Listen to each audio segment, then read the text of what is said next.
Hello बच्चों, previous lecture में हमने पढ़ा था भाषा के बारे में। भाषा क्या होती है, कैसे बनती है, ये कितने प्रकार की होती है। आज हम बात करेंगे कि भाषा के विभिन्न रूप होते हैं। संसार में जितने समाज हैं या समुदाय हैं, सबके अपने अलग अलग भाषा होती है और वो अपने जिस समाज में, जिस समुदाय में रहते हैं, वो अलग अलग भाषा का प्रयोग करते हैं। जैसे क्या हुआ, कल हमने आप लोगों को बताया था कि मातृभाषा क्या है।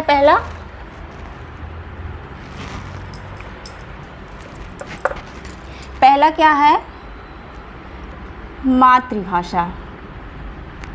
मातृभाषा। और दूसरा क्या है? दूसरा आपका है राष्ट्रभाषा। दूसरा है राष्ट्रभाषा। और तीसरा है आपका राजभाषा। तीसरा है राजभाषा। और चौथा आपका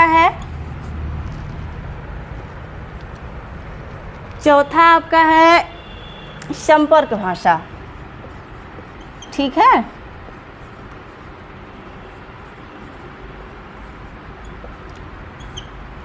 अब सबसे पहले हम समझेंगे कि मातृभाषा क्या है। मातृभाषा क्या है? जब बच्चा जो है सबसे पहले अपने माँ से कुछ सीखता है, समझता है, ठीक है। माँ जैसा बिहेव करती हैं, जैसा आचरण करती हैं, जिस भाषा का प्रयोग करती हैं, बच्चा वही बोलता है।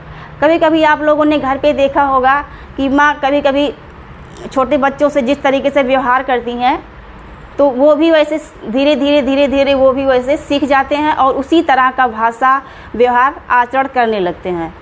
तो ये हमारा क्या हुआ? मातृभाषा। जो बच्चा अपने घर से, परिवार से, माँ से सीखता है, उसे हम क्या कहते हैं? मातृभाषा कहते हैं। और दूसरा क्या है? दूसरा आपका है राष्ट्रभाषा।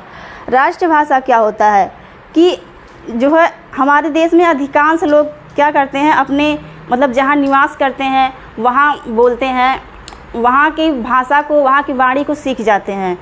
जैसे क्या कि जैसे जो है जो बंगाल में रहते हैं वो बंगाली भाषा का प्रयोग करते हैं, जो चीन में रहते हैं वो चीनी भाषा का प्रयोग करते हैं, और मतलब ऐसे ही है जो फ्रांस में रहते हैं वो फ्रांसीसी भाषा का प्रयोग करते हैं।